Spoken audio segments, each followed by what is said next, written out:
El gran peligro del cristiano es predicar y no practicar, creer pero no vivir de acuerdo con lo que se cree. Fueron las palabras que expresó Fernando Taviera de Acevedo, o conocido por el mundo como San Antonio de Padua, en una de sus diversas prédicas. Es por eso que fue y será un ejemplo de fe, de servicio, de humildad y de fidelidad a Dios. Y es por eso que queremos compartir con usted la historia de un hombre que fue reconocido como el taumaturgo más grande de la historia, el que obra milagros, y también llamado el doctor evangélico o el santo. ¿Y quién mejor para compartirnos la biografía de este ejemplar hombre que el padre Alberto Mendoza? ¿Estás listo para conocer la historia detrás del español? Acompáñame. Reciban un cordial saludo, queridos amigos de San Antonio Huista, en el contexto de la fiesta patronal en honor de San Antonio de Padua, el santo milagroso, famoso, a quien yo también le tengo gran devoción. ¿Quién fue San Antonio de Padua? Nació en Lisboa en 1195, un santo franciscano de origen portugués, sacerdote y doctor de la Iglesia. Su nombre de nacimiento era Fernando y era hijo primogénito de Martín de Alfonso, caballero portugués descendiente de nobles franceses, y de María Taveira. Estudió en la escuela catedralicia y más tarde, probablemente en 1210, ingresó en el monasterio de canónigos regulares de San Agustín, en San Vicente de Fora, cerca de Lisboa.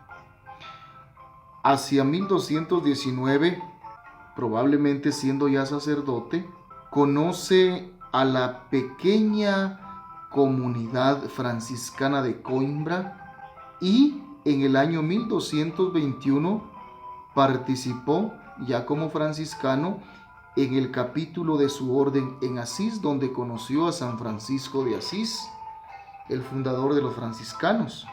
Se dedicó a evangelizar y a predicar por todo el norte de Italia, y años más tarde predicó en gran parte de Francia, luchando incansablemente por la liberación de los presos, especialmente por los que no tenían con qué pagar sus multas.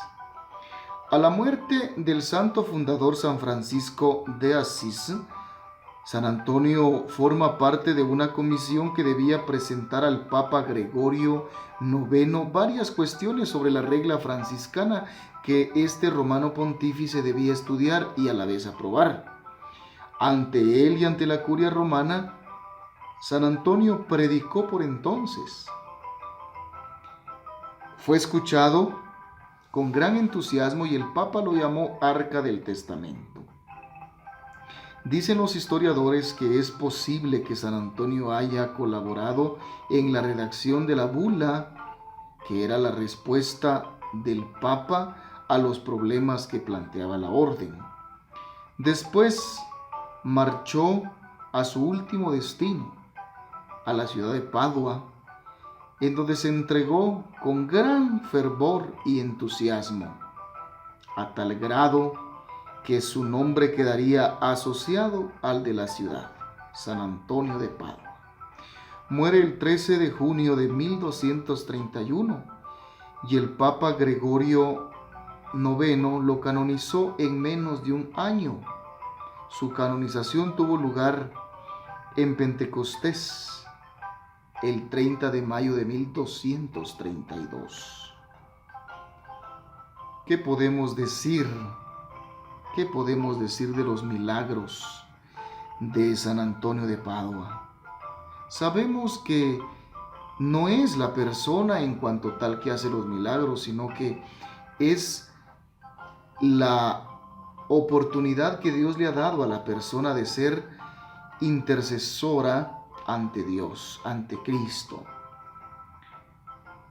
Se dice de San Antonio que tenía una voz clara y fuerte, memoria prodigiosa y un profundo conocimiento. Contaba con el espíritu de profecía y un extraordinario don de milagros. Su fama de obrar actos prodigiosos nunca ha disminuido y aún en la actualidad es reconocido como el más grande taumaturgo de todos los tiempos. tenía el don de la bilocación, es decir, estar en dos lugares al mismo tiempo. Uno de sus milagros más famosos fue el que permitió que un hombre recuperara un pie amputado. ¿Qué pasó con este hombre? En Padua, un joven de nombre Leonardo, en un ataque de cólera, de ira, le dio una patada a su madre. Arrepentido, le confesó su falta a San Antonio, quien metafóricamente le dijo: el pie de aquel que patea a su propia madre merece ser cortado. El hombre se angustió tanto, se llenó de remordimiento y corrió a su casa y se cortó el pie. Enterado de esto, el santo fue al domicilio de Leonardo y después de una oración le reinjertó a la pierna el pie amputado haciendo el signo de la cruz. Y ahí se hizo el milagro, el gran milagro. En otra ocasión, durante un debate entre Antonio y un hereje acerca de la presencia de Jesús en la Eucaristía, el hereje retó a Antonio a que le demostrara con un milagro la presencia real de Cristo en la hostia santísima, prometiendo que si lo conseguía, él se convertiría de inmediato a la fe verdadera. Por ello, el hereje le propuso lo siguiente. Tenía una mula encerrada en el establo y ahí iba a permanecer durante algunos días sin darle de comer, y después la llevaría a la plaza ante toda la gente. Le pondría delante el forraje y al mismo tiempo Antonio debería poner la hostia ante la mula. Si el animal se inclinaba ante la hostia, ignorando la comida, significaría que el santo tenía la razón. Y eso pasó. La mula entonces prefirió postrarse ante la hostia santísima y despreció la comida. Y ahí el hereje se convirtió y mucha gente con él. Y así muchos milagros de San Antonio. Una madre tenía un bebé de 20 meses llamado Tomasito. Lo dejó solo en su casa jugando, pero al volver lo encontró sin vida, ahogado en un recipiente de agua. Desesperada, la madre invocó la ayuda del santo y en su oración hizo un ferviente voto. Si obtenía la gracia que pedía, iba a dar a los pobres tanto pan cuanto pesara el bebé.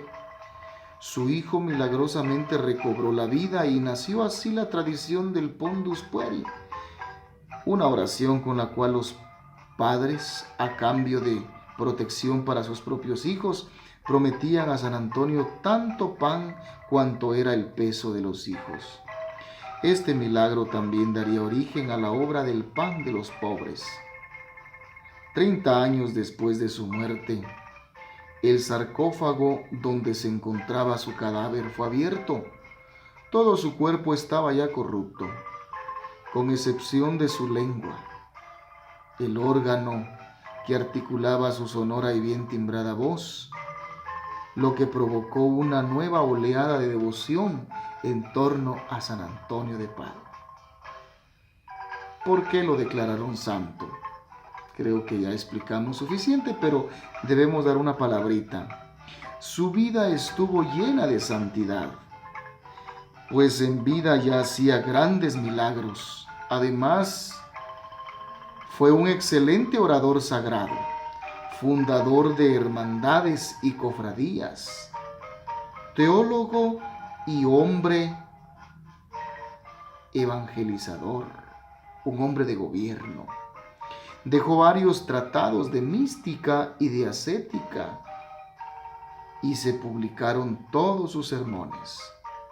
El Papa Gregorio IX lo canonizó en menos de un año después de su muerte, ya lo dijimos. Su culto muy popular se generalizó a partir del siglo XV.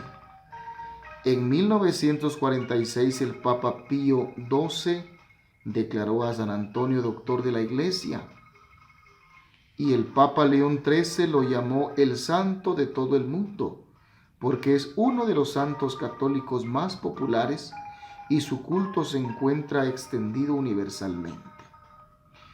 Su festividad se celebra el 13 de junio y se le considera hoy el patrón de las mujeres estériles, de los hombres pobres, de los viajeros, de los albañiles, los panaderos y los papeleros. Se le invoca por los objetos perdidos y para pedir un buen esposo o una buena esposa. Y según sus fieles, se considera verdaderamente extraordinaria su intercesión. Un abrazo fraterno y los buenos deseos de este servidor, Alberto Mendoza, sacerdote de Huehuetenango, a todos ustedes, queridos hermanos, que viven allá y quizás más allá de las fronteras de San Antonio Huixta. Que Dios les bendiga, que San Antonio siempre interceda por ustedes. En el nombre del Padre, del Hijo y del Espíritu Santo. Amén.